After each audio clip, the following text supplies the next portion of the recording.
300 years, watches ticked. But Accutron had a fluid motion and hummed.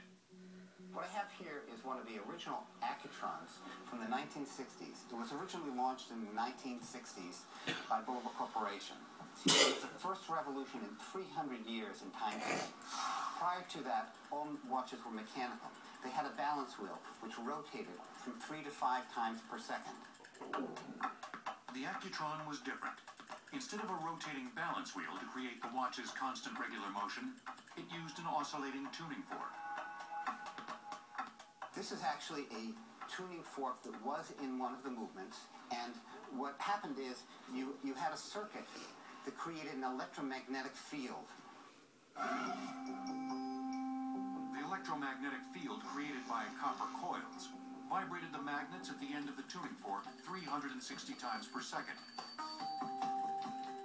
As the tuning fork vibrated, an index finger attached to it pushed and retreated, forcing a gear wheel to turn.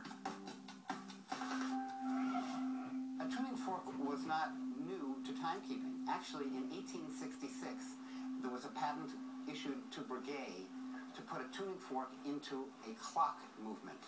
But it wasn't until the miniature of the transistor that it was capable of being put into a watch that one could wear on the wrist. Bulova engineers had begun working on the concept of an electronically driven wristwatch in 1953. After years of effort ticked by, Bulova introduced the Accutron to consumers in October 1960. This was one of the most popular models of the 214 movement with an open face. It was called the spaceview. And it was actually the jeweler's suggestion that we have the watch with an open dial.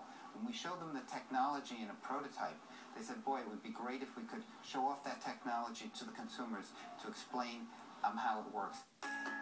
Consumers purchased over 4 million Accutrons until production stopped in 1977. Surprisingly, it still attracted buyers well after quartz crystal technology, with its ability to oscillate at over 32,000 vibrations per second, had trumped it in accuracy. People are very passionate about their Accutron, not only because it is a historic item, but it's also a collectible. Time was running out on the 60s, but the trip wasn't over, as the freewheeling counterculture still had its technological mark to leave.